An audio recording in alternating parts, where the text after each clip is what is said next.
been watching me for a while, you understand that I'm a practical queen. Whenever I look at my finances, I like to look at them practically. And for those that have seen me speak, for those who have been here, you'll realize that in all my speaking engagement, I always try to make everything practical. And so that is what we are going to do today. I'm going to give you basically a practical look that will help you avoid being constantly broke 1 week after payday. That life of constantly saying, I'm broke. Oh my God, it's 2 weeks in, I'm broke. Oh my God, it's the third week. When are we going to get paid? I want you to take those words out of your mouth. I want you to start planning for success when it comes to your finances. What am I talking about? Today, we're going to be looking at weekly allowances. Now, I've done multiple videos on this, but obviously this family is growing and some of you may not have watched those videos. And so I'm going to constantly go back to some of those things just to refresh your mind. And so I'm going to give you a practical look at how can you avoid being broke. And this is through weekly allocation, or you can call it weekly allowances. And the premise here is that instead of budgeting for payday, budget for a whole month. Look at your month holistically. Look at the things that you spend on holistically, then budget for those things. There are important questions that you should ask yourself whenever you are working on allocating your funds per week. So we're going to look at those, and then we're going to figure out how much money you will need for each week, and then where can you keep this, and how can you then apply this. What are weekly allowances and what is it for? Basically, it's just for you to budget for the entire month instead of payday. And this allows you that in each and every week, you've got a sum that is allocated for that week. That way you do not have to constantly worry how you're going to take care of the things that come up in the week. Now, do not confuse this with buffer money, or a solution fund. These are two different things. A solution fund is savings, because once you say buffer money, it's just money that is honestly not allocated, just sitting somewhere idle, and you don't want that. So instead of just having buffer money, you rather say you've got a solution fund, but then you need to have in your budget broken. You need to break your budget down per week. This is a question that I want you to ask yourself. After you have budgeted and then you've paid for things, so these are your debit orders, you've went and bought your groceries, you've paid for everything, and you've set your budget and say for transport, this is this, what are the things that you find yourself having to spend on during the month leading up to payday? Here, it is very important that you become honest with yourself. I feel like for many people, whenever they're setting their budget, people are just not realistic and people are not honest with themselves. They sit in this ideal world where they think that, okay, if I allocate here, this should be fine, without looking at, is it really fine? Looking at the previous month. If I say that I'm going to allocate 1,500 for groceries, is this really fine for the entire month now? And this time, you also have to look at your family size. You have to look at your responsibilities. You have to look at your spending patterns, And so you might find that when you're actually honest and you're sitting with yourself, you might realize that 1,700 is actually not enough for the whole month. And so ask yourself, what are the things that you tend to spend on leading up to payday?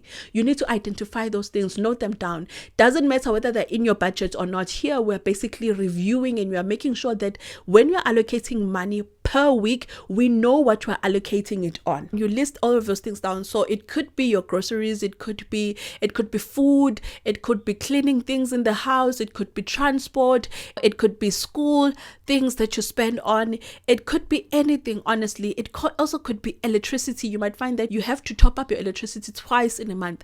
Note what are those things that you find yourself having to spend on per week. Even if it means going out, note it down. You're going out, you go out on this, you go out how many times? Maybe you go out each and every weekend, note it down. And then the next thing that I want you to note down is how much do you normally spend on these things? I want you to be very, very realistic. If you have to break it down even further, like especially for food, break it down even further to say, okay, for fruits, how much do I normally spend? What are the things that now that I know that for my groceries, even though I buy my groceries all at beginning of the month when I get paid, but then I have to buy groceries, I have to buy bread, I have to buy fruit, I have to buy bread, I have to buy veggies. How much money do you normally spend on those things? And how often do you have to buy them?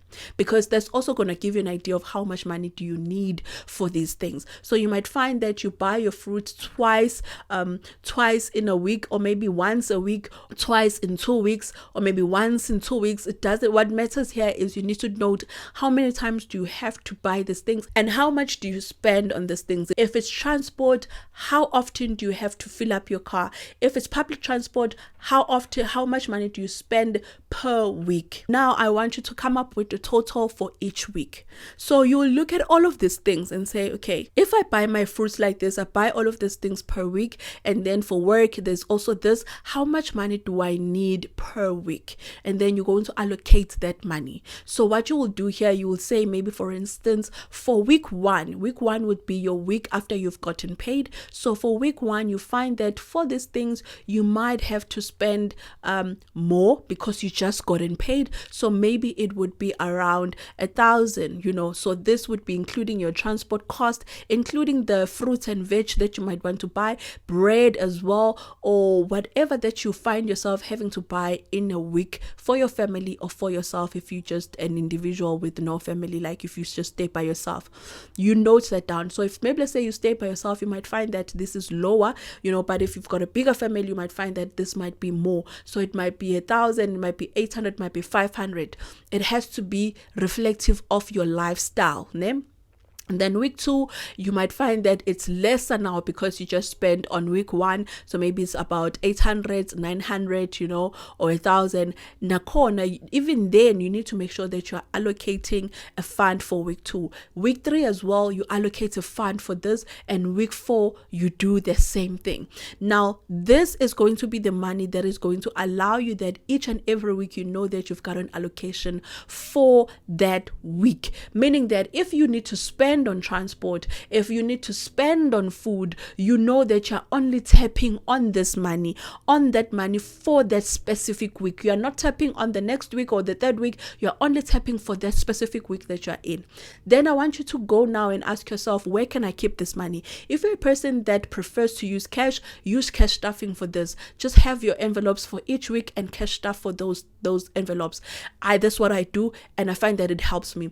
If you're a person that prefers to use a card, I want you to go on your bank and create 4 savings within your account, and then put that money into each and every saving goal so that it is not clumped into one. And this is going to help avoid confusion where you end up using money for 1 week on another week. Then the last thing that I want you to do is that every Sunday you are going to tap into that account for that week. So beginning of each Sunday would be the beginning where you start using the money for that week. So let's say, for instance, for week one, for week two, from Sunday up until Saturday, you are going to be using that money. So for transport, you'll be taking from there. For buying the things and for the house, you'll be taking from there. For doing all of these things that you find yourself having to spend on, you'll be taking from there.